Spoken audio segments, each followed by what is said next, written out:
સદગુરુદેવની જય.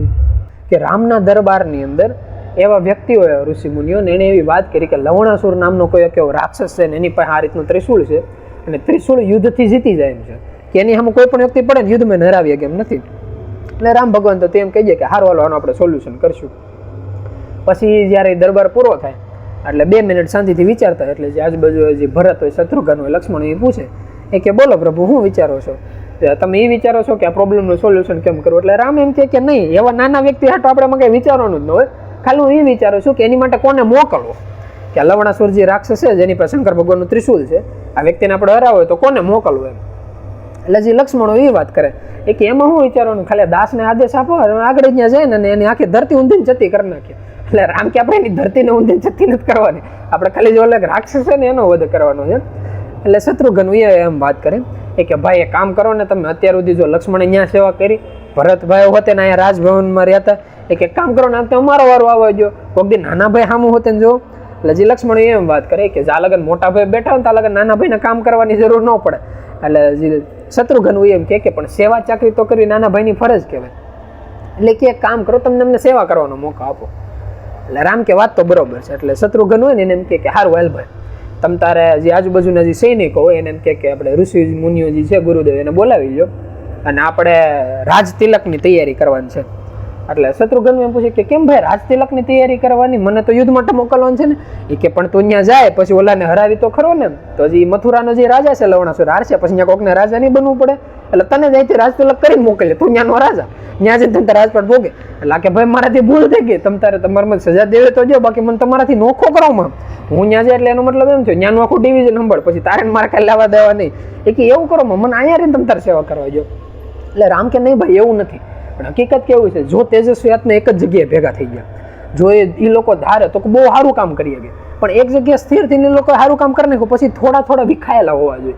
એવી રીતે અત્યારે રામ રાજ્ય વ્યવસ્થિત હાલે છે, એમાં કાંઈ કરવાની જરૂર નથી. આપણે 4 ભાઈઓ અહીંયા છીએ, ઇતિહાસમાં તો એવું બતાવે કે 4 ભાઈઓને આગળ જતા 2 છોકરા થાય, એટલે ટોટલ 8 જણા થાય ને 8 વ્યક્તિઓ તેજસ્વી થાય છે. લવકુશની સિવાય એના સિવાયના જે ઓલા 3 ભાઈઓ જે બતાવે, ભરત, શત્રુઘ્ન અને લક્ષ્મણ, 3 2 સંતાન થાય. એટલે કે એટલા બધા જે વ્યક્તિઓ છે એક રાજમહેલની અંદર રહેવાની જરૂર નથી, એટલે અલગ અલગ વ્યક્તિ અલગ અલગ રાજ્ય સંભાળે.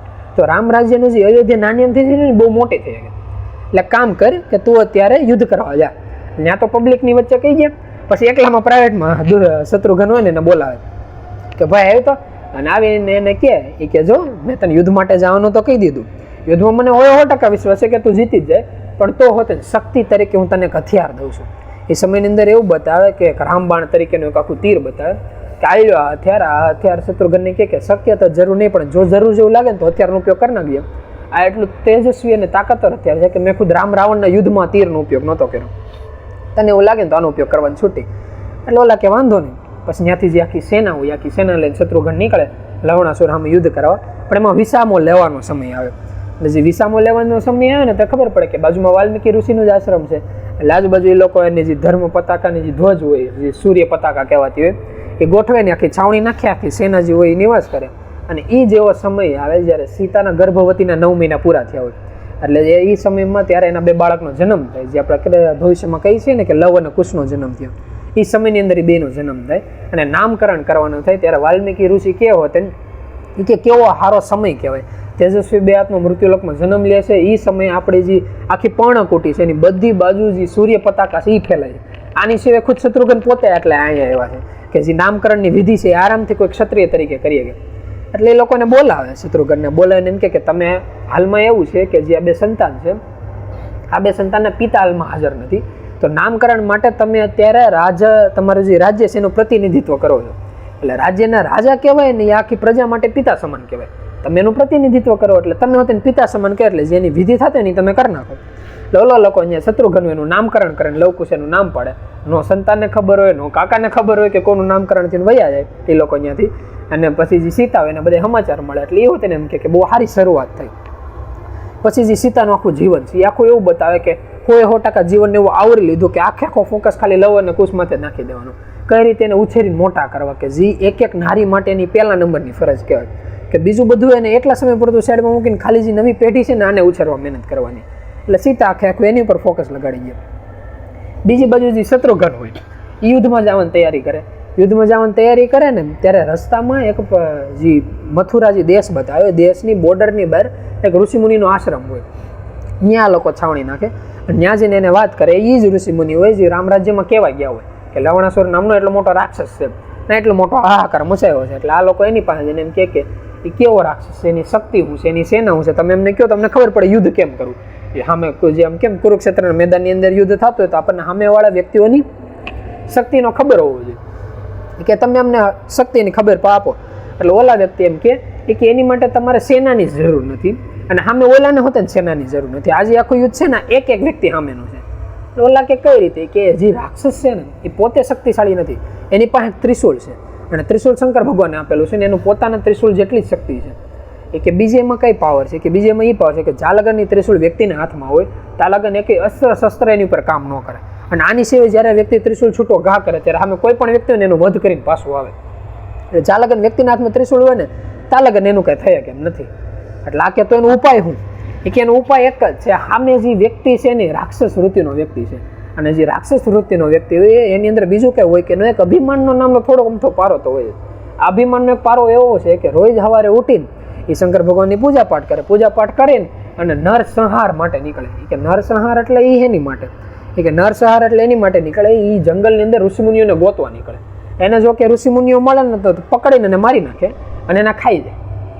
એટલે કે કેમ એવું? કે એવું એટલે કારણ કે એ વ્યક્તિ એવું માને છે, જે રાક્ષસ વૃત્તિના વ્યક્તિ હોય એવું માને કે મૃત્યુ લોકમાં જો પોતાનું જે રાજ્ય છે એ ટકાવી રાખવું હોય તો સીધી વાત છે પોતા કરતાં બીજા કોઈ શક્તિશાળી ન થવા જોઈએ. અને સામે બીજા કોઈ દેવતાઓને શક્તિશાળી કરવાવાળા ઋષિમુનિઓ જ છે કે માનવ જાતિ છે ને શક્તિશાળી કરવાવાળા ઋષિમુનિઓ છે. એ જ એવી સમજણને એવી બહાર પાડે છે, એ જ એવા દિવ્યાસ્ત્રો બનાવે છે, એ જ આ લોકોને આપે છે, એ જ સુખ સુવિધાથી રહે છે. એને લીધે એ લોકોની શક્તિ પ્રગટ થાય છે ને એ જ આપણે હમું બળવોસી કરીએ ગયા. જાલગન આપણા દેશમાં અને રાજ્યમાં ઋષિમુનિઓ ન રહેવા દે તાલગન આપણે સામું કોઈ ન પડીએ ગયા.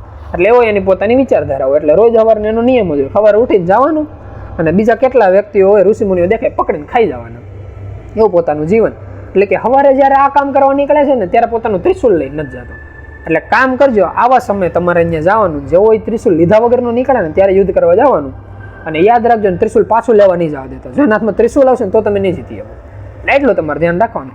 એટલે જે શત્રુઘ્ન કે વાંધો નહીં કે તો રાતની જ્યારે સાંજ પડે ત્યારે આપણે જે નદી છે ને એ પાર કરશું. એ સમયની અંદર આપણે એવું બતાવે છે આમ ગંગા ને યમુના નદી બતાવી મથુરાની આજુબાજુમાંથી જ નીકળે. નદી પાર કરવાની જે બોર્ડર હોય એ રાતે પાર કરે. રાતે પાર કરીને સવારે જ્યારે ઓલો વ્યક્તિ નીકળે અને કોઈને ખબર ન હોય એવી રીતે જ્યારે નીકળતો હોય ત્યારે આ લોકો એના ગેટ પાસે જ ઊભા રહી જાય. ગેટ પાસે ઊભા રહે ને યુદ્ધની લલકાર કરે, ટણકાર કરે. સામેવાળાને એમ કેમ લવણાસુર હાલ યુદ્ધ કરાવ. એટલે ઓલો ઉઠીને અને જોવે કે આ તો સામે સૂર્ય પતાકા લહેરાય છે. એટલે પૂછે તમે કઈ જગ્યાએથી છો? એ કે અયોધ્યામાંથી આવ્યા છે, શત્રુઘ્ન મારું નામ છે, યુદ્ધ કરવા માટે આવ્યા છે. એટલે આ કે બરોબર છે કે મને કામ કરવા દો, હું પૂજા પાઠ કરતા ભૂલી ગયો છું, મને અંદર જવા જો, પૂજા પાઠ કરીને આવું પછી આપણે યુદ્ધ કરીએ. એટલે શત્રુઘ્નને ખબર કે આ ભાઈ કઈ પૂજા પાઠ કરવા જાય છે. એટલે એને ચોખ્ખું કે પૂજા પાઠ કરવાની કઈ જરૂર નથી, અત્યારે યુદ્ધની ચાલુ જ થઈ ગયું છે, તમે તારા સામે યુદ્ધ કરે. ઓલો કેવું મારા હથિયાર ભૂલી ગયો છે, આ કે ખંભા ઉપર તીર ને ધનુષ પડ્યા છે, હથિયારની કાંઈ જરૂર નથી, તારી પાસે છે જે તમે યુદ્ધ કરવા હોય ને અત્યારે જ ચાલુ કરે. ઓલો કે વાંધો નહીં, પોતે યુદ્ધ ચાલુ કરે. યુદ્ધ ચાલુમાં યુદ્ધ આગળ વધે. યુદ્ધ આગળ વધતા વધતા એવું થવા મળે કે ઘડીક લવણાસુરની શક્તિ વધે, કારણ કે એ હોતે ને પોતે રાક્ષસ તો હોય ને શંકર ભગવાનનો ભક્ત એટલે એને દિવ્યાસ્ત્રો હોતે ને બહુ બધા હોય. સામેની જે શત્રુઘ્ન હોય એ હોતે ને વિશ્વામિત્ર અને વશિષ્ઠ હોય એની પાસેથી શક્તિ મેળવેલો એટલે એ યુદ્ધમાં પાવરફુલ થાય. છેલ્લે એવું થતું એક એનું પલડું ભારે ન થતું. એ સમયની અંદર શત્રુઘ્ન ઓલું તીર યાદ આવે કે રામ ભગવાનને એક તીર આપ્યું, તું આનો ઉપયોગ કરજે, આનાથી તું જીતી. અને છેલ્લે પોતે તીરનો ઉપયોગ કરે અને જે લવણાસુરો ન્યાય અંત થઈ જાય. હવે આ કેવું છે કે જેવી રીતે શત્રુઘ્નને કેમ પોતાની શક્તિ ઉપર આત્મવિશ્વાસ હતો એવી રીતે આપણે હોતે જે આપણું મનોબળ છે, જે આપણી શારીરિક શક્તિ છે, જે બુદ્ધિ બળ છે એની ઉપર પૂરો આત્મવિશ્વાસ રાખવાનો. જે જીવન છે ને એને વ્યવસ્થિત રીતે જીવવાનું. પણ હારવાર એ વસ્તુ યાદ રાખવાની કે આપણા ભાથામાં હોતે આપેલું રામ ભગવાને આપેલું એક તીર છે. આ એ જ તીર છે જે આપણા સદગુરુએ આપણને જે 6 શબ્દના મંત્ર છે મંત્ર આપેલું છે. જ્યારે એમ લાગે કે હવે આપણાથી કંઈ ભેગું નહીં થાય ત્યારે શક્તિનો ઉપયોગ કરતા સેજે નહીં બેવાનું, ખાલી જે 6 શબ્દ છે ને મનને સ્મરણની અંદર લગાડી દેવાનું. એટલે જે કોઈ કર્મ કરતા છે એમાં સીધા રસ્તા ખોલવા મળશે. એમાં જે પોતાની શક્તિ હોય એ 100% તમે લગાડી જવું. અને જો કે હરખી સમજણ તો એને કહેવાય કે શરૂઆત જ એનાથી કરવી. જેમ બોલે જાતા જો સીધું એ અસ્ત્રનો ઉપયોગ કર્યો હોય તો કંઈ કરવું જ ન પડે. જે પોતાની ચિંતા થાય એ ચિંતાનો સમય જ ન આવે. પણ એટલું બધું જે છે આપણે નથી કહેતા શત્રુઘ્ન જેવા વ્યક્તિને હોય તેની વસ્તુ મનમાં ન આવી તો આપણને તો કઈ રીતે આપણે થાય એટલી ખાલી કોશિશ કરતી રહેવાની હોય. એટલે જે શત્રુઘ્ન યુદ્ધમાં જીતી જાય પછી આ લોકો રાજ તિલક તો કરીને હોય એટલે જે મથુરા જે હોય એના પછી ત્યાંના રાજા બની જાય. હવે જે લવણાસુર હોય એની નારી હોય એ ત્યાં આવે અને ત્યાં આવીને એમ કે હવે અમારી ઉપર શું ક્રિયાકર્મ થાય તમે જે કહેતા હોય. એટલે શત્રુઘ્ન એવી વાત આપે કે તમારે જે રીતે જીવન જીવવું એ રીતે તમારી ઈચ્છા. તમારે રાજ્યમાં રહેવું હોય તો કોઈ તમને આંગળી નહીં અડાડે, તમે રાજ્યની બહાર રહેવું હોય તોય તમે તમારી રીતે છૂટાશો. તમારા જે પતિ હતા એ અધર્મને આધારે જિંદગી જીવતા હતા, તમારે એ એવું કંઈ છે નહીં, એટલે તમે તમારી રીતે સ્વતંત્ર છો. પછી જે એ સમયની અંદર એવું બતાવે કે જે શત્રુઘ્ન એમ પૂછે કે તો જે ઓલું ત્રિશુલ હોય તો મારે ત્રિશુલ એક વખત જોવું છે કે શંકર ભગવાનનું ત્રિશુલ જોવામાં હોય કેવું.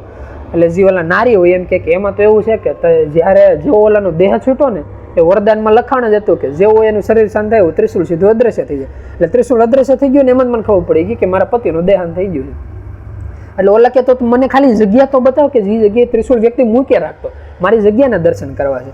એટલે ઓલા લોકો જગ્યા બતાવે, ત્યાં જઈને આ લોકોને દર્શન કરાવે. આ વસ્તુ આપણને શું શીખવાડે છે કે પરમાત્માનો ખાલી એક એવું હથિયાર જે જગ્યા પડ્યું ને જગ્યા એટલી પવિત્ર થઈ જાય કે આપણે એવું કહેવાય છે કે એટલી બધી જગ્યા છે જ્યાં જ્યાં મંદિરો ઘડાણ, એ મંદિરોની અંદર જે મૂર્તિ મુકાણી ને આ મૂર્તિ એવી પથ્થરની બનેલી છે કે જ્યારે કોઈ કોતરણી કરવા માટે કોઈ વ્યક્તિ ગયો પથ્થર બનાવવા ગયો ત્યારે એવા પથ્થરને એને નિયુક્તિ કરી કે ઇતિહાસની અંદર ક્યારે કોઈ ઋષિ મુનિઓ હાલતા ચાલતા જતા હોય ને એને ટેકો લેવાનો ટાઈમ થયો ને ક્યારે કોઈ પથ્થરમાં તે બેઠા હોય પોતાનો હાથ અડી ગયો હોય.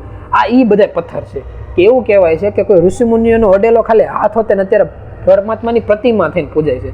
તો વિચાર કરો જ્યારે એ ઋષિ મુનિઓ તેજસ્વી આત્મા હોય, બાપા રતિરામ જેવા વ્યક્તિ હોય કે પ્રભુ જેવા પરમાત્મા હોય, આ જ્યારે મૃત્યુ લોકમાં આવ્યો હોય એ જ્યારે મનુષ્યના માથા ઉપર હાથ મૂકે તો એ કેટલો આગળ નીકળી ગયા. પણ વ્યક્તિને એવું થાય કે એને સામે વ્યક્તિ જ દેખાય. જ્યારે તમે એને પરમાત્માની નજરમાં જોવાનું ચાલુ કરો ત્યારે તમને ખ્યાલ આવે કે એની શક્તિ કેટલી છે. એટલે એ વસ્તુ અહીંયા થાય કે આ વ્યક્તિ જે શત્રુઘ્ન બતાવી જગ્યાને હોતે ને પૂજે. પછી આગળની કથા એ રીતની હાલે કે ત્યાં તો એ રાજા બની જાય, વ્યવસ્થિત રીતે જે રાજપાટ હોય એનું પાલન કરવાનું ચાલુ થાય.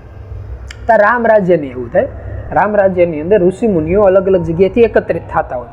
એમને આપણે નથી કહેતા કે અલગ અલગ દેશની ઓલી સમિટ ભરાણી ખાલી વાતચીત કરવા માટે. એ રીતે ઇતિહાસની અંદર જે સપ્ત ઋષિઓ હોય ને પોતાના સમયમાં હોતે ને કેવી સમિટ ભરતા દર અમુક સમયે કે જેમાં બધા તેજસ્વી ઋષિ મુનિઓ ભેગા થતા અને જે પોતાની મંત્ર વિચારણા હોય ને એકાબીજાને કે અમને આ વખતે દ્રષ્ટિમાં આવું આવ્યું છે, અમને આવું આવ્યું છે, સમયમાં આ રીતનું પરિવર્તન છે, આવી કંઈ સમજણ એવી છે, કોઈ કંઈ દ્રષ્ટાંત હોય તો દ્રષ્ટાંત આપે. એક રીતના ખાલી સારા વિચારોની વાતચીત કરવાની કે એની સિવાયમાં બીજી કોઈ વસ્તુ જ ન હોય. એટલે આ રીતના સમાચાર મળે. એટલે જે રામ હોય એ લક્ષ્મણને એ આદેશ આપે કે લક્ષ્મણ અને જે આપણે આર્ય સુમંત છે તમે બે જાઓ વશિષ્ઠના આશ્રમમાં અને ત્યાં જઈને જે ઋષિ મુનિઓ છે એની એરે વાતચીત કરો. એટલે આ કે વાંધો નહીં. એટલે ત્યાં આ લોકો જાય ત્યાં વાતચીત કરતા હોય ને એમાં લક્ષ્મણને એવો ખ્યાલ આવે કે સામે ઓલા જે વ્યક્તિ હતા ને એવી વાત કરતા હતા કે એ સમયની અંદર હજી વશિષ્ઠ હોય એની ભેગા વિશ્વામિત્ર આવે અને એની સિવાય અગસ્ત્ય મુનિ બતાવે. અગસ્ત્ય મુનિ હોતા જ નહીં હોય. એટલે એ લોકો વાતની વિચારણા કરતા ને એમાં લક્ષ્મણ સાંભળી જાય કે જે રામ રાજ્ય હતું આની વ્યવસ્થિત સ્થાપના થઈ આ લોકોને ખબર હતી. પછી આની સિવાય લક્ષ્મણ બાર બેઠા બેઠા એમ કહેતા હતા કે આમ જોઈએ ને તો બહુ સારું બધું હાલે છે રામ રાજ્યની અંદર, પણ સીતા માતા વયા ગયા ને આ બહુ ખોટું થયું. એટલે જે આર્ય સુમંત હોય ને એમ કે ભાઈ મનુષ્યનું તો હું આપણે કરીએ ગયા. એટલે ઋષિમુનિઓ વાત કરતા કરતા એવો ખ્યાલ આવે કે એને પહેલાથી ખબર હતી કે આવું બધું થાય. હજી લક્ષ્મણ હોય ને એ આર્ય સુમંતને પૂછે કે ઠીક આ લોકો ઋષિમુનિ વાતો કરે છે કે બધી ખબર હતી, બાકી એમ કે થોડી ખબર હોય કે આપણા રાજભવનમાં એટલી મોટી આફત આવીને ઊભી રહે કે સીતાએ આવું થાય, આપણને વનવાસ થાય. આર્ય સુમંત કે નહીં, વાત ખોટી નથી, વાત સાચી છે, એ લોકોને ખબર હતી. કે તમે હોતે ને એની ભેગા લો મેળે તમને કેમ ખબર કે વાત સાચી હતી? એ કે તમારે કઈને હજી જન્મ નહોતા થયા ને, રામને લક્ષ્મણની કોઈને જન્મ નહોતા થયા. એ સમયની અંદર એક વખત આવી જ રીતે એક સમિટ ભરાણી હતી. એમાં અગસ્ત્ય ઋષિ, વશિષ્ઠ, વાલ્મીકી આ બધા બેઠા હતા. એમાં અગસ્ત્ય ઋષિએ વાત કરી હતી જ્યારે દશરથ રાજા હતા ત્યારે એ આવ્યા હતા. હું એનો વિશ્વાસુ વ્યક્તિ હતો, હું એને ભેગો હતો. ત્યારે ઓલા લોકોએ વાત કરી હતી કે ભવિષ્યની અંદર આ રીતના સંતાનો થાય, એમાં આ રીતનું વનવાસ જવાનું થાય, આ રીતના કઈ કઈ છે વરદાન માગશે, વનવાસમાં આવ્યા પછી હોતે ને રામ રાજ્યની અંદર આવી વાતો થાય, એમાં સીતા માતાને બહાર જવાનું, આ બધી વાત ત્યારે એ સમયની અંદર થઈ રહી. એટલે લક્ષ્મણ કે તમે કયો છો પણ માનવું અઘરું પડે છે. એટલે જ્યારે શું હતું કે કેમ માનવું એવું અઘરું પડે છે? કારણ કે આ વાત પહેલેથી દશરથ રાજાને ખબર હતી. તો તેની વ્યક્તિને જ્યારે એ વસ્તુ સામે આવી તે પોતે રોઈને રુદન કરીને પોતાનો જોડે દેહ છોડી દીધો. એટલે વ્યક્તિને દુઃખ થયું હતું. એ કે તને એટલે એવું લાગે કે પહેલા ખબર હતી તો દુઃખ એનું થયું. આ કે હું એ જ વિચારું હતું જો રાજા દશરથને એટલે ખબર હતી એમાં કંઈક ફેરફાર કરીએ કેમ હતા તો અને પાછું ફેરફાર ન કરે તો વ્યક્તિને દુઃખ ન થવું જોઈએ ને. આપણને ખબર જ છે ભાઈ આ વ્યક્તિને એટલા સમય દેહાંત થવાનું છે તો વ્યક્તિને દુઃખ એનું. એટલે જે આર્ય સુમંત એ એમ કે ભાઈ એ તો આપણને પ્રગટ પુરુષને માણસનો આ તો ફરક કદાચ તમને ગમે એવી ભવિષ્યવાણીની ખબર પડી જાય કે તમારા જીવનમાં એટલું સારું થવાનું છે ને એટલું ખરાબ થવાનું છે, તો જ્યારે સમય આવીને ઊભો રહે ત્યારે તમારું મન એમાં એટલા હદ સુધી માયામાં પ્રભાવિત થઈ જાય કે જો સુખની વાત છે ને તો છગી હોતે ને જાઓ, દુઃખની વાત છે તો એમાં નિરાશ હોતે ને એટલા થઈ જાઓ. એટલે આ લોકો એ જ કહે કે વ્યક્તિને એને કાંઈ ફરક જ નથી પડતો કે ભવિષ્યમાં શું થાય. ફરક એનાથી પડે છે કે વર્તમાન કઈ રીતે સ્થિર રાખીએ. એટલે કે જેવી રીતે દશરથ રાજાને ખબર હતી, મને ખબર હતી, એ કંઈ ન કરી ગયા, હું કંઈ ન કરી એમ ન્યાય કંઈ ન કરી ગયા, કે ઠીક છે. પછી હાંજે જાય, હાંજે રામ ભગવાન હુતા હોય એટલે જે લક્ષ્મણ હોય ને પગ દબાવતા હોય, એટલે પગ દબાવતા દબાવતા રામ ભગવાન એમ હાથ કરે કે રેવા જો, પણ આ તો એનું પગ દબાવવાનું કામ ચાલુ. રામ ભગવાન બીજી વખત હાથ કરે કે રેવા જો, લક્ષ્મણ તો એનું કામ ચાલુ રાખે. રામ ભગવાન કે ભાઈ નિંદર આવે છે તો કે બાકી કેમ કામકાજમાં આમ તેમ થાય. એ કે હું વિચાર કરું છું, આજે અમે ઋષિમુનિના આશ્રમમાં ગયા ને એમાં આર્ય સુમંતે એવું કીધું કે ભવિષ્યને એને પહેલાથી ખ્યાલ હતો. અને પાસે વાત કરતા કરતા એમ હતી ને કહેતા હતા કે તમે વિષ્ણુના ભગવાનના અવતાર છો. જે લક્ષ્મી માતા છે ને જનની જગદંબા છે, જે સીતા માતા છે એ લક્ષ્મી છે. એટલે કે આવી બધી વાતો કરતા, હું બધી વાતો સાચી હોય. એટલે જે રામ ભગવાન હોય એમ કે ભાઈ બધા પરમાત્માના જન છે, એટલે એમ તો બધી વાત સાચી જ કહેવાય છે. પણ હારવાર એ હોતે ને છે કે તું જે વાત કરશો એમાં તને અલગ શું લાગે છે કે અલગ એ છે તો હોતે ને આવું કેમ. એટલે આ કે જો ભાઈ માનવ છે ને એના હાથમાં ખાલી વર્તમાનના કર્મો જ છે. જો એ વ્યક્તિ પોતાના વર્તમાનના કર્મો હરખા કરશે તો એ મનુષ્ય પોતે દેવ તુલ્ય છે, પરમાત્મા તુલ્ય છે. નકર ખુદ પરમાત્મા હોતે મૃત્યુલોકમાં આવી જાય. પણ ભવિષ્યના જ્ઞાનના આધારે વર્તમાનમાં એ કાંઈ ફેરફાર કરી નથી શકતા. એ વાતનો આપણને ખ્યાલ રહેવો જોઈએ. એટલે લક્ષ્મણ કે વાત બરોબર. પછી જે સમય હોય એની ચકેડી ચડાવે અને એ સમયને ઘણો ખરો ટાઈમ વયો જાય. જે લવકુશ હોય નાનેથી ધીમે ધીમે મોટા થવા મળે, મોટા થતા થતા યુવાન અવસ્થા જેવું આવવા મળે. યુવાન અવસ્થામાં હોતે ને આમ તો એવું કહેવાય છે કે લગભગ 8-10 વર્ષની ઉંમર હોય, પણ આપણે ઇતિહાસમાં કે વર્ષોમાં ઉંમરમાં નથી આવતું. એટલે 5-7 વર્ષ હોય કે 8-10 વર્ષ હોય કે 15-16 વર્ષ હોય કે શબ્દો નથી, પણ એવું કહેવાય છે કે જોતા નાની ઉંમર હોય. એ કે આવડી ઉંમર હતી લવકુશની.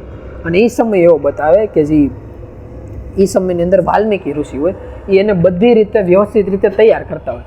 તૈયાર કરતાં કરતાં એવું થાય કે શરૂઆતમાં એને સંગીત સાનિધ્યની બધું જ્ઞાન બતાવે. પછી જે આખી રામાયણ હોય, આખી રામાયણ એને ગાઈને સંભળાવે. આખી રામાયણ સંભળાવ્યા પછી એને જે શાસ્ત્રો હોય, પુરાણો હોય એનું જ્ઞાન આપે. એની સિવાય જે શસ્ત્ર વિદ્યા હોય એને પૂરેપૂરું જ્ઞાન આપે. પછી જેમ જેમ સમય આગળ જાય એમ સમય આગળ જતા જતા એક સમય એવો આવે કે જ્યારે વાલ્મીકી ઋષિ લવકુશને બોલાવીને એને એમ કે જો હવે એ સમય આવી ગયો છે, તમારે ખાલી કરવાનું છે હું એ ધ્યાનમાં બેસી જાઓ. મેં તમને અત્યાર સુધી જે જ્ઞાન સમજણને બધું આપ્યું હતું ને આનું હરખી રીતે પાલન કરજો. અને હું તમને અત્યારે ગુરુ દ્રષ્ટિથી અમુક શક્તિ પાત કરું છું, તમને અમુક શક્તિ આપું છું. તો ઓલા લોકો પૂછે કઈ રીતની શક્તિ? એ કે જો કોઈ વ્યક્તિ મંત્ર દીક્ષાનો સતત અભ્યાસ કરે તો એવું થઈ ગયું કે સમય જાતા દીર્ઘકાળ પ્રયાસ કરતા એની કુંડલીની શક્તિ એની અંદર જાગૃત થઈ ગઈ. પણ ગુરુની અંદર એટલો પાવર હોય કે ખાલી એક સ્પર્શ માત્રથી એને સાથે કુંડલીની શક્તિ તરત જાગૃત કરાવી ગઈ. હું અત્યારે તમને કરી જ દઉં છું. ઓલા લોકો અહીંયા ધ્યાન સ્થાનની અંદર સ્થિર થાય. વાલ્મીકી ઋષિ હોય ને ખાલી બેની હાથે હાથ મૂકે ને તો લવકુશની અંદર સાથે કુંડલીની શક્તિ એક જ સેકન્ડમાં જાગૃત થઈ જાય. હવે આ વાત આપણને શું સમજાવે કે હકીકત, જો કે આ બાબતમાં એક રીતનું એવું દ્રષ્ટાંત હોતે છે. એક વખત એવું થાય કે એક ઋષિમુનિનો આશ્રમ જેવું હોય, એટલે એમાં એક વ્યક્તિ હોય આ બધી લોહ મોહ માયાથી કંટાળીને આવ્યો. જો કે નવરાત્રિમાં સમયમાં મોહ માયા તો બહુ સારી લાગે, પણ બહારની જે માથાકૂટ હોય સોમથી શનિનો ટાઈમ હોય એવા ટાઈમમાં એ લોકો આવ્યા હોય કંટાળી. બાકી રવિવારની રજા અને દિવાળીનું વેકેશન તો બધાને બહુ ગમે. વ્યવહાર કરતા હોય એને એક વાત અલગ છે, બાકી બીજા બધાને જલસા જ હોય. એટલે ઓલા લોકોને કંટાળીને એવું હોય છે લાવીને તાજું નક્કી કર્યું છે આપણે પરમાત્મા તત્વની પ્રાપ્તિ જ કરી લેવી છે, ગુરુના આશ્રમમાં રહેવું છે, સેવા ચાકરી સ્મરણ ધ્યાન બધું કરવાનું. એટલે એવા તાજા થઈને હોય. ઓલા લોકો કે ભાઈ મંત્ર દીક્ષા લેવી પડે, ધ્યાનમાં બેહવું પડે, સ્મરણ કરવી પડે, સેવા કરવું પડે. ઓલા કે તમે જી કહો બધું સારું, કારણ કે ન કરે અહીંયા શેઠિયા પણ બધું કામ કરતા હતા. ત્યાં શેઠ એની એનું મંત્ર જપતા, તેની બદલે જી કે ગુરુ મહારાજના 2 નામ લીધા, બાકી એની સેવા કરતા ત્યાં ઓછી માથાકૂટ થાય. એની વાતે સાચી છે. મૃત્યુલોકમાં બહારનું બધું કર્મ કરવાનું, પણ કર્મની દ્રષ્ટિએ કરવાનું. ગુલામી એ એક આખી અલગ વસ્તુ છે. ગુલામી જો સ્વીકારવી હોય ને તો પરમાત્માની ગુલામી સ્વીકારી લેવાની. એક વખત એના ગુલામ બની જાવ પછી કંઈ કરવાની જરૂર જ નથી રહેતી. એટલે વ્યક્તિ નક્કી કરે કે આપણે પરમાત્માના ગુલામ થઈ જવું છે, ખાલી ગુરુ મહારાજ છે ને કે નહીં કરવું છે. એટલે તન મન ધનથી સેવા કરે ને પોતે પોતાના મનથી અડીક મનનો માણસ 1 દી જાય 2 દી જાય. ઓલા બધા નવા જૂના શિષ્યો હોય બધા એમ કે 2 દીનો માણસ હોય 2 દી ટકશે. અને ભાઈ મહિનો જાય 6 મહિના જાય વરસ 2 વર્ષ એમ કરતાં 12 વર્ષ વયા જાય. ટસથી મસ ન થાય. પણ પછી ઓલા સત્સંગમાં સાંભળતો હતો કે ભાઈ એટલો ટાઈમ મહેનત કરે પરમાત્મા તત્વની પ્રાપ્તિ થાય. એટલે 12 વર્ષ પૂરા થાય ને ભાઈ લખાણ કરીને બેઠો હોય, પૂરા થાય ને ગુરુ મહારાજને કે જો આઈડિયો સોંપડો, તમે કહેતા હતા ને બધું કર્યું, 12 વર્ષ પૂરા થઈ ગયા, હજી આત્મ તત્વનો અનુભવ તો દૂરની વસ્તુ, ગુરુના દર્શન તો દૂરની વસ્તુ, ટમટમિયા તો દૂરની વસ્તુ, નાનું અમતું કાનમાં તીતળું હોત ને કે બોલતું નથી. બધા કહેતા ને પહેલી ભૂમિકા કોઈ પણ વ્યક્તિ પાર કરે તો તમરા બોલવાનો અવાજ આવે, બીજી ભૂમિકા ટમટમિયા જેવું કંઈક દેખાય, અંજવાળું દેખાય, ત્રીજી ભૂમિકા સ્થિર થઈ જાય, ચોથી ભૂમિકા ગુરુ દ્રષ્ટિ દેખાય. એટલે કે આમાંથી કાંઈ દેખાતું નથી. જેવા પહેલા દિવસે આવ્યા હતા ને એવા ને એવા છે. 12 વર્ષ વયા ગયા જિંદગીના. કાં તમે મને કહો મારી કંઈ ભૂલ થઈ છે, કાં તમારી કંઈક ભૂલ થઈ છે, કાં તમને કંઈ ખબર નથી પડતી, કાં મને કંઈ ખબર નથી પડતી, બાકી કંઈક ચોખવટ પાડો. એટલે ઓલા કે પણ તારે કરવું છે શું? કે મારા આત્મતત્વનો અનુભવ કરો. એ કે ભાઈ એના એટલું બધું કંઈ કરવું જ ન પડે. કે તો એ કે હું તને કહું ને કામ કરતો. એ કે હું? એ કે બહાર ઓલી નદી છે ને, એ કે હા. એ કે અહીંયા જતો હોય વ્યવસ્થિત રીતે નાઈન ફ્રેશ થઈને. આ વાત પ્રભુ ઘણી વખત કહેતા હોય, જ્યારે થોડુંક મગજ ગરમ થઈ બટા નાઈન વી આવો એટલે મગજ થોડુંક સ્થિર થઈ જાય, કામ વ્યવસ્થિત કામ કરે. એ કે છે નાઈન આવે પછી એમ કે ક્યાંય બેસી જાય. એટલે કે જો માથે હાથ દઉં છું તને તારે તે જી કે તું અનુભવ કહેશો ને થોડું ઘણું આભાસ થાય. એટલે ઓલા માથે હાથ દે ને તો એક જ સેકન્ડની અંદર 4 જે ભૂમિકા હોય પાર કરીને સીધું ગુરુ તત્વનો આભાસ થાય ને પછી હાથ લઈ જાય એટલે ઓલો આભાસ વયો જાય. એટલે ઓલા પૂછે કે ભાઈ પરમાત્મા તત્વનો થોડોક અનુભવ થયો? એ કે હન ગુરુ મારે થયો ને. એ કે તો હવે ખુશ? એ કે ખુશ ને, હવે તું વધારે કન્ફ્યુઝનમાં થયો. એ કે કઈ રીતે કન્ફ્યુઝનમાં? એ કે તમે મને એ વાત કરો, જો આમ જ થાય છે 12 વર્ષ એટલે ટેબા હું કામ તોડાવ્યા? આ સીધી વાત છે કે 12 વર્ષ એટલી મહેનત કરાવી એનું પાછળ રહસ્ય. તો પહેલા મને કહ્યું મહેનત કરી એટલે થયું, હું અત્યારે નાવા ગયો એટલે થયું, તમે હાથ મૂકો એટલે થયું, આ હેને લીધે થયું. આ કે ભાઈ શું ફરક પડે? ફળ હેરે લેવા દેવા. જ્યારે વ્યક્તિ કેરી ખાવા બેઠો હોય ત્યારે નાનું બાળક થઈને કેરી ખાવાની હોય કે જેને એ જ ખબર ન પડવી જોઈએ કે સામે હાથમાં જે કેરી છે ને એ જ દેખાવું છે, મોઢું મારીએ છે ને કે ગળું આવે છે. જ્યારે આપણો સ્વભાવ આવો થઈ જાય કે હાથમાં જે ફળ છે ફળ હેરે લેવા દેવા નથી, પછી એમાં હું વિચારવું કઈ રીતે આનો આંબો આવે, વૃક્ષ આવે, કેદી ગોઠલું આવવાનું, ખાતર દેવાનું, પાણી પાવાનું, વરસાદ આવે, 5-10 વર્ષ રાહ જોવાની, એની કેટલી માવજત કરવાની, દવા છાંટવાની, એટલું ટેન્શન રહેવામાં જે ઓલો ગળપણનો સ્વાદ છે ને સ્વાદ વયો જાય છે. વ્યક્તિને એ વાતની 100% ખબર હોવી જોઈએ કે તમે કેની માટે મહેનત કરો છો. તમે આત્મતત્વના અનુભવ માટે મહેનત કરો છો. અને હકીકત આત્મતત્વનો અનુભવ એને કહેવાય કે અત્યારે જે શ્વાસ હાલે છે ખાલી આ શ્વાસ ભરી લો. શ્વાસ ભરતા ભરતા તમે જે કર્મ કરો છો એ તમે કર્મ નથી કરતા, એ ખુદ પરમાત્મા કર્મ કરે છે. અને પરમાત્મા જે કર્મ કરતા એ કર્મ ક્યારેય ખોટું ન હોય શકે. એ વસ્તુ જોઈને ધ્યાનમાં લો તો તમને ખ્યાલ આવશે તમે પોતે પરમાત્મા છો. તમને આત્મતત્વનો અનુભવ થઈ ગયેલો છે. ફરક ત્યાં પડે કે 2 સેકન્ડ જાય ને આપણને ગરબાનો રાગ ગંભળે ને આપણને ઠેકડા મારવાની ઈચ્છા થાય અને એના આધારે જે મંત્ર હોય એની જગ્યાએ જાય, આપણા પગ એની જગ્યાએ જાય અને બધું ભૂલાઈ જાય. એટલે એ રીતનું છે કે ખાલી તમારા જે હૃદય છે આને સ્થિર કરો, મનને સ્થિર કરો. એટલે એ વસ્તુ આમાંથી જે ગુરુ મહારાજ એ શીખામણ આપે. અનુભવ છે ને એ આખું એવું છે, સ્વિચ જ એવું છે, ખાલી પાડો ને સીધો થઈ જવાનો છે.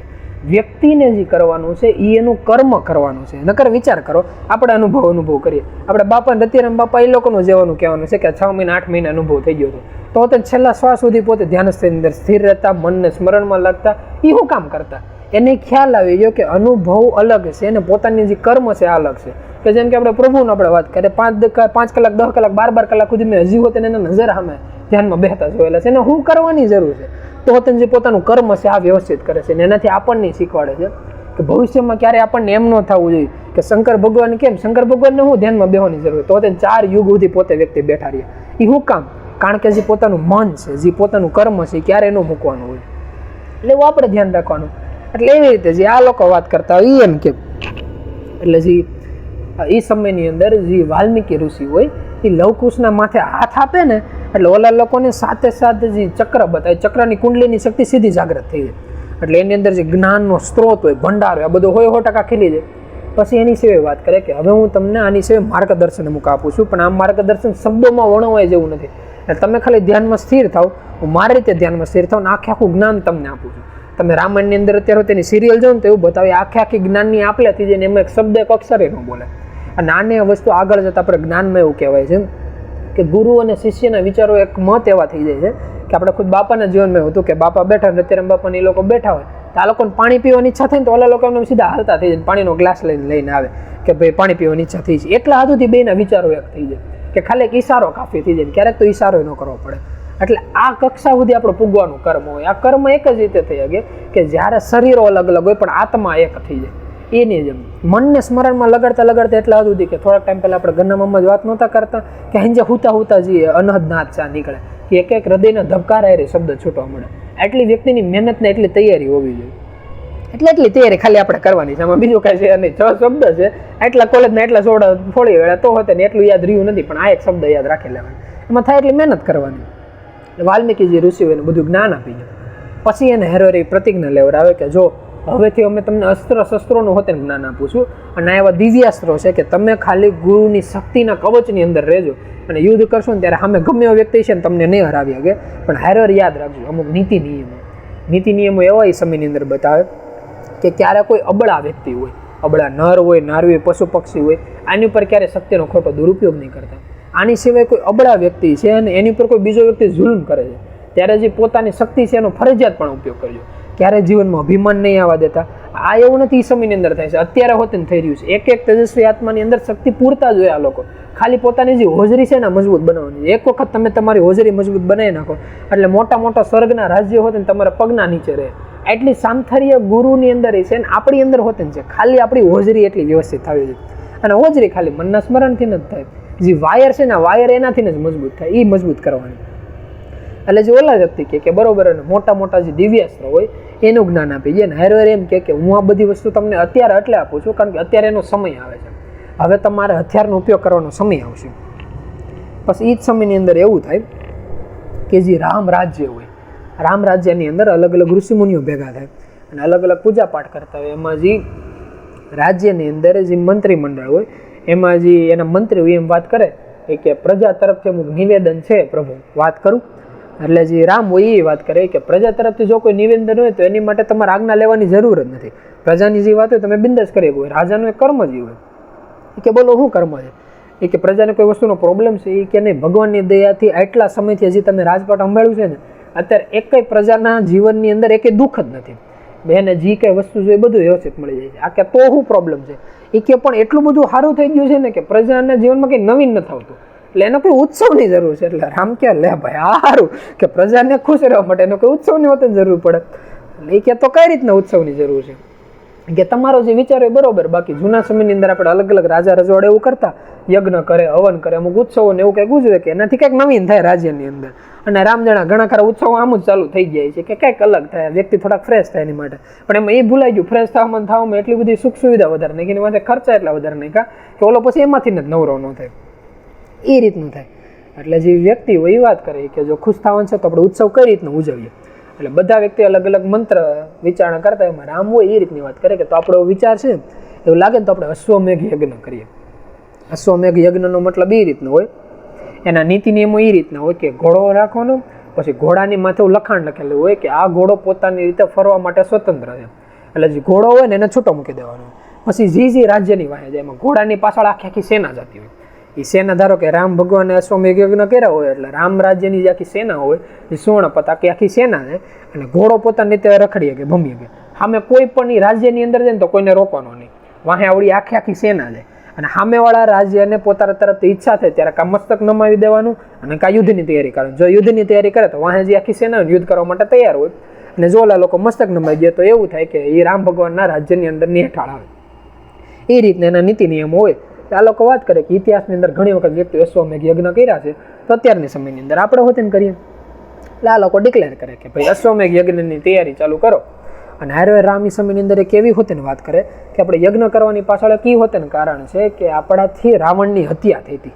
રાવણ શરીરથી તો બ્રાહ્મણ હતો, એટલે એક રીતે બ્રહ્મ હત્યા થયેલી કહેતું, એને પશ્ચાતાપ હોતે ને આનું ફળ સ્વરૂપે આ મળી જાય.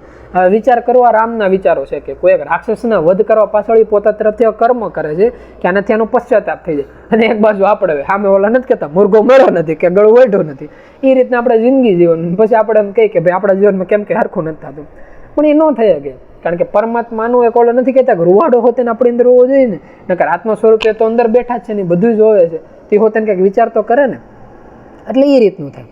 રામ ભગવાન એ રીતની વાત કરે કે તો હવે અશ્વમેઘ યજ્ઞની તૈયારી કરવા માંડો, અને જેટલા મોટા મોટા ઋષિ મુનિઓ છે, રાજા છે, રજવાડા છે, બધાને બોલાવો. કે વર્ષોથી જે શત્રુઘ્ન છે એ વતન મથુરામાં છે એને બોલાવો. જે આપણી દક્ષિણ દિશામાંથી જે હનુમાન, નલ, નીલ, અંગદ, સુગ્રીવ આ બધાને બોલાવો. અને એની સિવાય જે આપણે લંકાની અંદર કહેવાય ને કે વિભીષણ રાજા તરીકે કે એને હોતે બોલાવો. એક એક વ્યક્તિઓને તમે તારે આખા ભારતભરમાંથી કે આખા વિશ્વમાંથી બોલાવો. એ લોકોને બોલાવે અને જે પોતાની શરીર હોય, જે શક્તિ હોય એ શક્તિનું પાલન કરે, એ ચાલુ કરે. જે રામ રાજ્ય હોય એમાં તો ઓલા નથી કહેતા ઢંઢેરો પીટે એટલે બધી વાતો જ કરવાનું ચાલુ થાય. રામ ભગવાન છે, અશ્વમેઘ યજ્ઞ કરવાનું છે, હવે રામ રાજ્યની કીર્તિ, અયોધ્યાની કીર્તિ ચારે ચાર દિશામાં ફેલાઈ જાય, વાતો કરવાની ચાલુ કરે, કરવા વાળા બીજી વખતે વાતો ચાલુ કરે કે રામ ભગવાન છે, અશ્વમેઘ યજ્ઞ તો કરવાનું છે, પણ યજ્ઞનો એવો નિયમ હોય કે ગમે ત્યારે વિવાહિત વ્યક્તિ હોય એ જ્યારે હસબન્ડ તરીકે જે હોય એ યજ્ઞની અંદર બેહતો બાજુમાં એની પત્નીને બેહવું આ કમ્પલસરી હોય.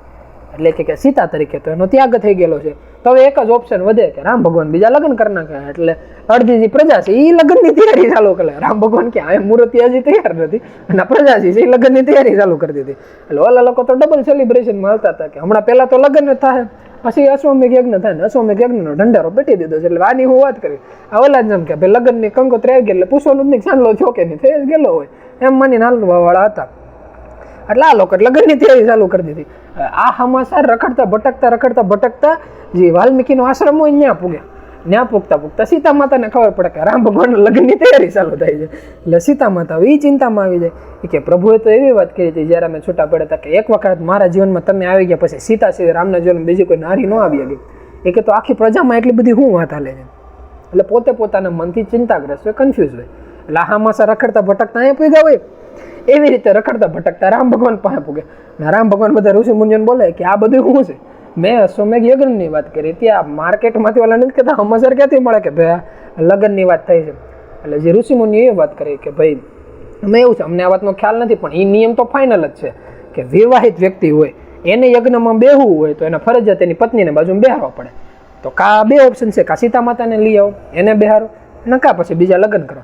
એટલે આ રામ ભગવાન એ વાત કરે કે પહેલી વાત તો એ કે જે તમે કહો છો સીતાને અહીંયા લઈ આવો તો સીતા પહેલાં છે કે આ કોઈને ખબર છે, એ તો કોઈ પાસે ડિટેલ છે ને. બીજી વાત ધારો કે આલો ખબર પડી ગઈ કે સીતા અહીંયા છે, તો હું સીતા અહીંયા આવશે તો આજે આખી પ્રજા જે અત્યારે લગ્ન કરે છે એ પ્રજા એને સ્વીકારશે, કારણ કે એ જ પ્રજાએ એનો તિરસ્કાર કર્યો હતો, તો અત્યારે હું સ્વીકારવાના છે. એટલે એટલો સમય ગયો છે એટલે કે સમજવાનું નથી, એટલે કે એ ઓપ્શન તો ગયું. પેલા ઋષિ મુનિઓ બીજી વાત કરી કે તો પછી બીજા લગ્ન નાખે, બીજા લગ્નનો ઓપ્શન જ નથી. લાગે પણ તો શાસ્ત્ર પુરાણ આવું કે છે કે તો એક એક ચોપડા ફોડો ગોતો, એના કંઈક નીતિ નિયમો કાઢો, આનો કંઈક વચલો નિયમ હોય.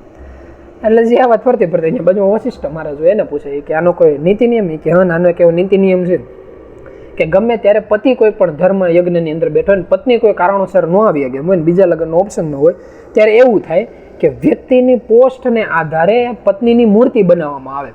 અને મૂર્તિ એ રીતની બનાવવામાં આવે કે જો કોઈ એ સમયની અંદર એવું હતું કે ત્યારે ધંધાના આધારે પોતાની પોસ્ટના આધારે જે આપણે નથી કહેતા કે અલગ અલગ વર્ણો નક્કી કરેલા હતા કે જો કોઈ શુદ્ર જાતિનો વ્યક્તિ હોય, શુદ્ર એટલે એકદમ નીચી કક્ષાનો વ્યક્તિ, અત્યારે તેવું કે જાતિવાતી જેવું કંઈ રહ્યું નથી, પણ એ સમયની અંદર એવું હતું કે જો કોઈ એવો વ્યક્તિ હોય તો એને માટીની મૂર્તિ બનાવવાની હોય.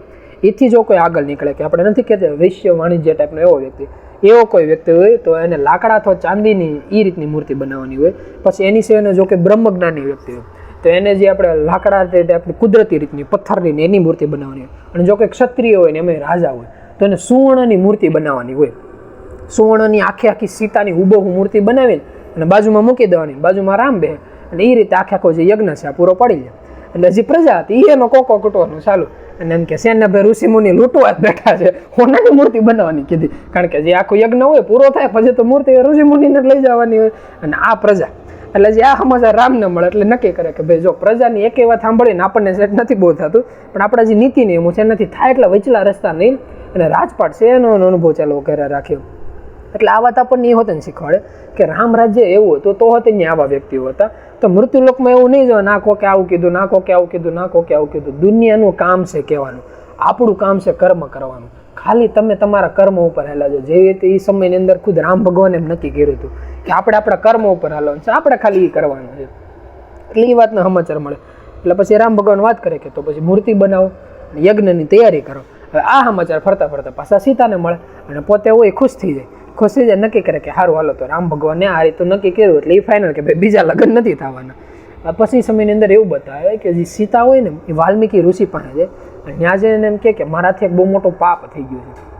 એટલે જે ઋષિ હોય એમ કે તમે જનની જગદંબા છો, તમારાથી શું પાપ થઈ ગયા?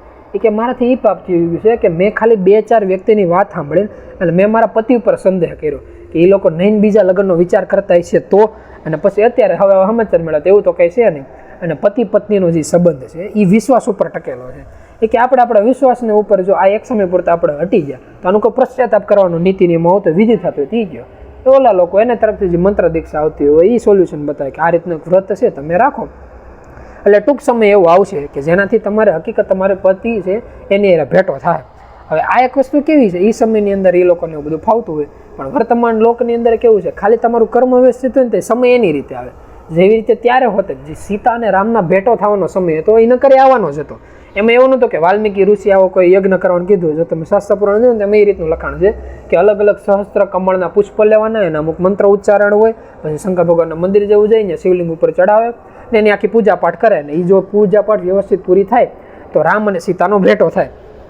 એટલે જે વાલ્મીકી ઋષિ હોય એ આવી બધી વાત કરે કે આ રીતનું કરવાનું છે ને. એમાં એ સમયમાં બે કારણ હોય કે એટલા સમય પૂરતું સીતા હોય તેને લગ રહે, અને જે ઓલા બાળકો હોય ને એને હું તેને કર્મ કરવાનું હોય, એટલે એના કર્મ કરવા હોપી ગયા. એટલે એ રીતે જે એ સમયની અંદર વાલ્મીકી ઋષિ પોતાની વાત કરે. હવે એવું અત્યારે મૃત્યુલોકમાં હોતે છે, જે સંબંધ છે, જે વ્યવહાર છે, ધંધો છે, આ બધું વિશ્વાસ ઉપર ટકેલો છે. થાય એટલો વિશ્વાસ ઉપર હાલો, અને તમે કોઈ વ્યક્તિ ઉપર વિશ્વાસ મૂકો ને એની કરતાં જે પરમાત્મા છે ને એની ઉપર પહેલાં વિશ્વાસ મૂકતા શીખો. કારણ કે માણસ ઉપર તો ગમે ત્યાં બહાર તમે જો વિશ્વાસઘાત થયા જ રાખવાના છે. વિશ્વાસઘાત ત્યાં જ નથી થતો કે જ્યાં તમે પરમાત્મા ઉપર મૂક્યો. પરમાત્મા ઉપરનો વિશ્વાસ કેને કહેવાય? પરમાત્મા ઉપરનો વિશ્વાસ એને કહેવાય કે પહેલાં તમને એ ખ્યાલ હોવો જોઈએ કે દુનિયામાં ભગવાન જેવી કોઈ વસ્તુ છે, એ સ્વીકારવાનું. એનાથી શું ફરક પડે? એનાથી એ ફરક પડે તમે કોઈ વસ્તુ માનો કે આવી કોઈ વસ્તુ દુનિયામાં છે તો તમે એને ગોતશો. જો તમે એમ નક્કી કરો પરમાત્મા છે તો તમે એને ગોતવાના છો. જો તમે નક્કી કર્યું કે છે જ નહીં તો તમે ગોતવાના જ નથી. એટલે પહેલાં તો એ છે તો એને ગોતવા કોશિશ કરો. તો ગોતવા માટે શું કોશિશ કરો? તો જેટલા ધર્મો છે, સ્વામિનારાયણ સંપ્રદાય, વૈષ્ણવ સંપ્રદાય, એની સિવાય ખ્રિશ્ચન, મુસ્લિમ, આ જેટલા ધર્મો છે, જે પારસી ધર્મ છે, અગિયારી જે આવે એનું, એ બધું છે. એમાંથી કોઈ પણ જે બરોબર લાગે ને ધર્મની અંદર જાઓ, એના જે નીતિ નિયમો છે એ પાલન કરો. પાલન કરતાં કરતાં તમારી મનનો ખાલી જે વિચાર છે એટલો શુદ્ધ હોવો જોઈએ કે આપણે પરમાત્મા જોતા છે. તો સમય જાતા એવું થાય કે તમારા જીવનમાં કાં કોઈ ગુરુ બાળક એવો કહેતો ફરતો આવશે કે આ જગ્યાએ માર્ગદર્શન છે, મંત્ર દીક્ષા લેવાની, કાં ખુદ પ્રગટ પુરુષો આવી જાય. એમ કરતાં કરતાં શરીર ફેરવતા ફેરવતા વહેલા પરમાત્માની નજીક જાઓ. એટલે એવું કરવાનું. બીજું એ થાય તમે નક્કી કરી લીધું ને કે પરમાત્મા જેવું કંઈ છે એની પર વિશ્વાસ મૂકો ને એટલે તમે અકર્મ કરતા અટકશો. કારણ કે તો તમને એવો ખ્યાલ આવશે કે જો આ દુનિયાની અંદર કોઈ અદાલત છે તો દંડ દેવા વાળા છે, તો તમે અકર્મમાંથી અટકશો. પછી તમને એ ખ્યાલ આવશે કે સત્કર્મ કરેલું કોઈનું ફોગટ નથી જતું, તો થાય એટલું થોડુંક સત્કર્મ કરશે. ન કરો તો કંઈ નહીં. બાકી મૃત્યુલોકનો નિયમ એમ કે ખાલી કોઈને નડો નહીં એટલે તમારી સેવા આવી ગઈ રીતનું. એટલે થાય એટલું ખાલી થાય, સારું કરવાનું ન થાય કંઈ નહીં, બાકી કોઈનું ખરાબ નહીં કરવાનું એટલું. એટલે એ વાતનો એક ખ્યાલ રાખવાનો. એટલે આ લોકો જે અશ્વમેઘ યજ્ઞ હોય એની જે તૈયારી કરતા હોય, જે વાલ્મીકી ઋષિ હોય એની બધી વાત કરે. પછી જે અશ્વમેઘ યજ્ઞ હોય એ તૈયાર થઈને જે પૂજા પાઠ હોય એનું બધું તૈયારી સામગ્રી ચાલુ કરીને અને એવું થાય ઘોડાને બોલાવીને એને શત્રુઘ્નને વાત કરે કે જો ભાઈ તારું કર્મ છે, ઘોડો જે જાય ને એને બરોબર લાગે ને દિશામાં જવા દેવાનું. ખાલી જે મેન દિશા હોય ને એ રોડ ઉપર રાખજે. બાકી તમે વિસામો કરો કે ગમે ત્યાં ઘોડો એની રીતે સ્વતંત્ર છે, ગમે ત્યાં ફરી આવે. અને એની બહાર તકતી ઉપર એવું ચોખ્ખું લખેલું હોય કે આ ઘોડો અયોધ્યા રાજ્યની અંદર જે રાજા રામ છે આના દ્વારા છૂટા મૂકેલો અશ્વમેઘ યજ્ઞનો ઘોડો છે. જે કોઈ વ્યક્તિ આ ઘોડા સામું નતમસ્તક થાય એને રામની શરણાગતિ મળશે. અને જે કોઈ ક્ષત્રિય આની સામું હથિયાર ઉપાડશે એની સામે રામ અને એની આખી સેના સામું યુદ્ધ કરવા માટે તૈયાર રહેજો. આવી ચોખ્ખી વોર્નિંગ ગેરેજી લખીને છૂટા મૂકવાનો હોય.